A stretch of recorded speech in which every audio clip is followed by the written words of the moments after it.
Hello जी, नमस्कार। बहुत बहुत स्वागत आप सभी का इस प्लेटफॉर्म पे मेरे यानी पीयूष उपाध्याय के साथ में। आज की जो जॉब मैं आपके साथ डिस्कस करने वाला हूं, इसमें 2100 से ज्यादा पद है। प्लस सबसे बढ़िया बात यह है कि 12th पास स्टूडेंट्स के लिए 90,000 सैलरी वाली और दूसरी कोई जॉब नहीं है। और 12th पास के अलावा आपके पास में कोई ऐसी जॉब नहीं है जिसको इतना इजीली आप पा सकते हैं। इसमें सिंगल पेपर होता है। तो ये सारे बेनिफिट्स के साथ में ऐसी कौन सी जॉब है, इसके बारे में आज हम बात करने वाले हैं। अगर आप चैनल पे नए हैं तो सब्सक्राइब बटन को जरूर दबाइएगा, क्योंकि ऐसी इंपॉर्टेंट अपडेट्स आप डिजर्व करते हैं। चलिए शुरुआत करी जाए और देखा जाए ये जॉब कहां पे आई है। भाई एसएससी स्टेनोग्राफर की जॉब है। 2025 का रिक्रूटमेंट है। इस पे बहुत सारे अटकलें लगाए जा रहे हैं कि अब फॉर्म आएगा तब फॉर्म आएगा। आज कंप्लीट इंफॉर्मेशन दूंगा कि फॉर्म कब आएगा, एग्जाम कब होगा, क्या कट ऑफ रही है, कितना स्कोर करना है, तैयारी कहां से करनी है, सारी बातें। वीडियो को पूरा देखते जाना। जिनको टेंशन है ना कि मैं शॉर्ट हैंड नहीं सीख रहा हूं तो मैं कैसे कर सकता हूं, बेटा सारी चीजें पॉसिबल हैं। सारी चीजें स्टेप बाय स्टेप बताऊंगा। अगर आप आज से भी तैयारी शुरू करते हो तब भी आप ये पेपर क्लियर कर सकते हो, इस बात का गारंटी है। बस बात को ध्यान से पूरा सुनते जाइए। तो अगर हम बात करें रजिस्ट्रेशन स्टार्ट होने की, तो ये 5 जून से स्टार्ट हो रहा है। आपको कहीं पे कोई भी इंफॉर्मेशन मिले इधर उधर की, ट्रस्ट मत करिएगा। 5 जून से ये जो रजिस्ट्रेशन है ये स्टार्ट हो जाएगा। आप फॉर्म भरना 5 जून से शुरू कर सकते हैं। 26 जून तक ये चलेगा, यानी लगभग 20 दिन तक आपके पास में विंडो रहेगी इस फॉर्म को भरने की। इसमें 2100 के आसपास सीट्स हैं। भाई बहुत ज्यादा होती हैं 2100 सीट्स। और एग्जाम की डेट 6 से 11 अगस्त है। 6 से 11 अगस्त के बीच में इसका एग्जाम हो जाएगा। इतनी क्लियर कट इंफॉर्मेशन आपको मैं बता रहा हूं, इसको ध्यान से समझते जाइए। अब बात करें एलिजिबिलिटी डिटेल्स की, तो कौन कौन इस फॉर्म को भर सकते हैं। बेटा कोई भी 12th पास कैंडिडेट इस फॉर्म के लिए अप्लाई कर सकता है। इसमें ग्रेड सी और ग्रेड डी 2 ग्रेड्स होते हैं स्टेनोग्राफर में। ग्रेड सी जो होता है इसका पेमेंट थोड़ा ज्यादा होता है।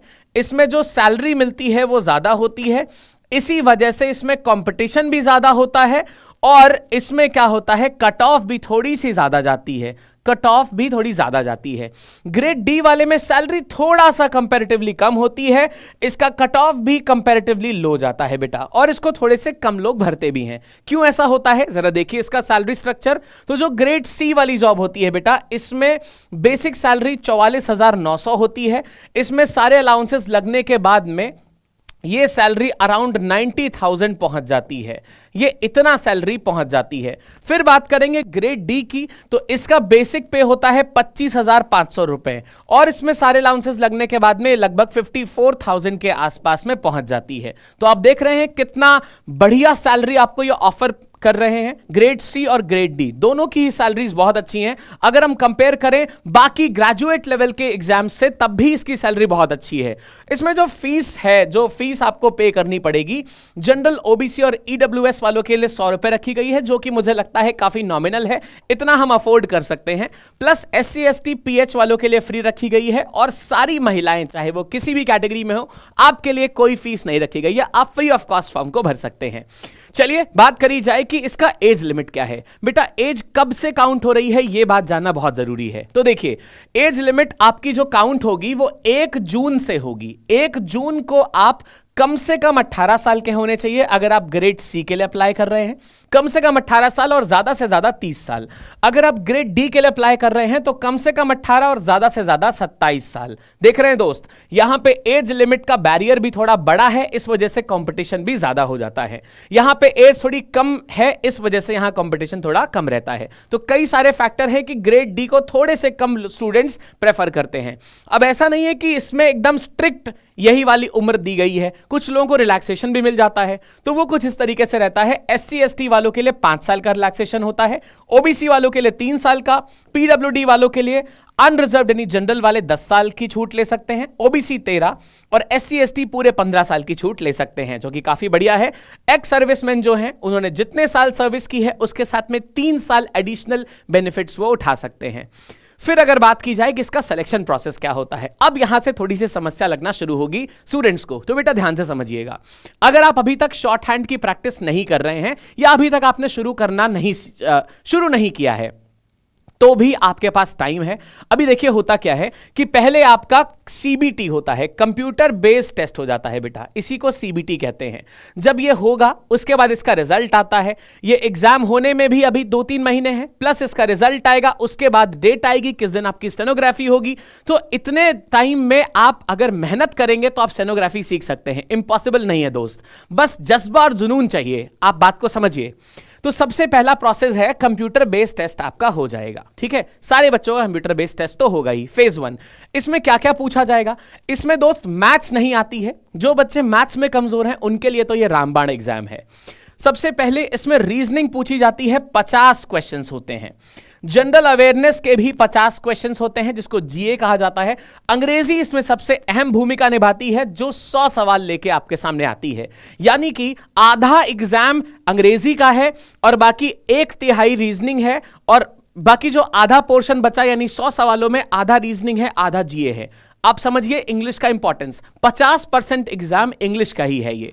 फिर आता है कितने नंबर होंगे? तो बेटा 200 सवाल होते हैं, 200 मार्क्स होते हैं, यानी एक सवाल 1 नंबर का आपसे पूछा जाएगा। 120 मिनट मिलते हैं आपको करने के लिए, यानी 2 आवर्स का टाइम मिलता है। फिर उसके बाद में 0.25 नंबर की नेगेटिव मार्किंग भी होती है। ऐसा नहीं कि सारे सवाल आप करते चले जाओगे, जहां नेगेटिव मार्किंग है वहां रुकना है, थोड़ा सा संभलना है। फिर जो बच्चे इसको क्वालिफाई करेंगे वो फिर जाएंगे शॉर्ट हैंड टेस्ट के लिए। अब ये शॉर्ट हैंड टेस्ट में क्या होता है, आपको अगर आपने इंग्लिश को सेलेक्ट किया है बेटा, अगर आपने इंग्लिश सेलेक्ट किया है तब आपकी क्या होनी चाहिए? 100 वर्ड पर मिनट की स्पीड होनी चाहिए। अगर आप ग्रेड सी के लिए अप्लाई करना चाहते हैं, अगर आप ग्रेड डी के लिए अप्लाई करना चाहते हैं तो आपकी 80 वर्ड पर मिनट की स्पीड होनी चाहिए। ध्यान से समझिएगा, जिस ग्रेड के लिए आपने अप्लाई किया होगा उस ग्रेड के लिए थोड़ा सा कंपटीशन टफ या इजी हो जाएगा, ये आपको समझना पड़ेगा। अब बात करें कि कट ऑफ कितनी जा रही है। अगर ये मालूम चल जाए तो थोड़ा सा राहत मिल जाएगी कि सर कितनी कट ऑफ जा रही है। अपनी कैटेगरी के हिसाब से आप कट ऑफ देख सकते हैं यहां पे। तो बेटा यहां पे से ग्रेड सी की कट ऑफ जो है वो एससी की 138, फिर 114, ओबीसी की 148, ईडब्ल्यूएस की और यूआर की, इन तीनों की कट ऑफ सेम गई हुई है। OH की 108 है, HH की 40 गई हुई है 40.174, यहां पे VH की 77 और अदर PWD की 40.212 गई हुई है। ये सब 200 में से आपको नंबर लाने पड़ते हैं बेटा, 200 में से नंबर लाने पड़ते हैं। इतनी कट ऑफ गई हुई है। जब आप इतना CBT में स्कोर कर लेते हैं आउट ऑफ 200, तब आप एलिजिबल हो जाते हैं शॉर्ट हैंड के लिए, जो क्वालिफाइंग होता है नेचर में, ठीक है।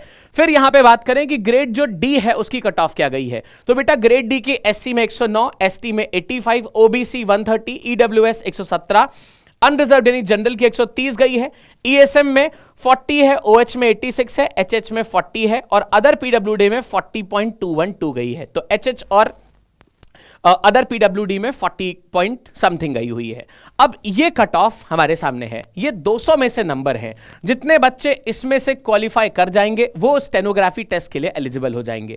अब ऐसा नहीं कि आप कट ऑफ क्लियर नहीं कर सकते हैं, बात यह है कि स्टेनोग्राफी के लिए आप कितनी मेहनत कर सकते हैं, वो चीज यहां पे आपको क्वालिफाई कराने में एक फैक्टर ऐड करेगी। अब सिर्फ स्टेनोग्राफी सीख के भी काम नहीं चलेगा, तो सर ये बताइए कि हम कहां से तैयारी कर सकते हैं। तो बेटा देखिए, आप लोग के लिए एकदम स्पेशल बैच लॉन्च है। सिर्फ स्टेनोग्राफर की जो बच्चे तैयारी करना चाहते हैं, आपके लिए स्पेशल कर्तव्य बैच हमने लॉन्च किया हुआ है। इस बैच की खास बात यह है कि इसकी 100% स्ट्रैटेजी सिर्फ स्टेनोग्राफी को ही डेडिकेटेड है, यानी कि स्टेनोग्राफर का जो एग्जाम है उसी को डेडिकेटेड है।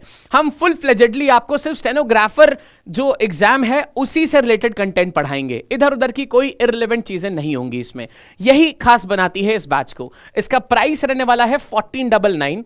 अब इसको खरीद कहां से सकते हैं? सबसे पहले तो इस प्राइस पे भी कुछ डिस्काउंट मिल जाएगा आपको एक कोड यूज करना है LAB 135, LAB 135 जब आप यूज करेंगे तो आपको इस प्राइस में भी कुछ डिस्काउंट मिल जाएगा।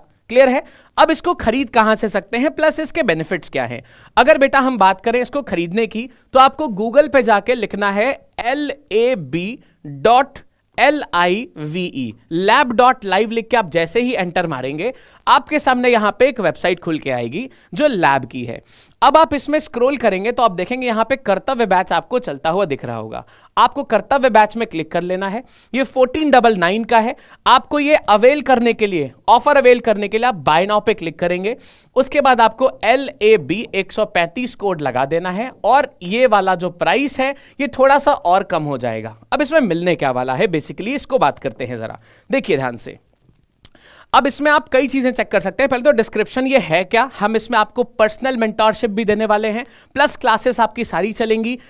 डेडिकेटेडली ये बैच सिर्फ स्टेनोग्राफर वाले बच्चों के लिए है जो इसको ध्यान से पढ़ना चाहते हैं, एक बार में क्वालिफाई करना चाहते हैं। 300 प्लस लाइव क्लासेस आपको मिलने वाली हैं। PDF नोट, स्टडी मटेरियल सब कुछ स्टेनोग्राफर के बेसिस पे मिलेगा। फॉर एग्जांपल आज ही मैंने जब कोर्स कंप्लीट कराया, जब मैंने कोई सब्जेक्ट कंप्लीट कराया, सपोज मैंने इंग्लिश में एक्टिव पैसिव कंप्लीट कराया, तो मैं एक्टिव पैसिव के क्वेश्चंस को एज अ प्रैक्टिस मोड में आपके पास अपलोड करूंगा। उसमें से आप फिर जो डाउट्स होंगे उसको मेरे से इंटरैक्ट करके आप पूछ सकते हो। इसके लिए हमने वीकली बेसिस पे वीडियो इंटरैक्शन वाले सेशंस भी रखे हैं, जिससे हम स्टूडेंट से वीडियो कॉल पे कनेक्ट होते हैं and we interact with you personally. तो ये सारे बेनिफिट्स इसमें मिले हैं।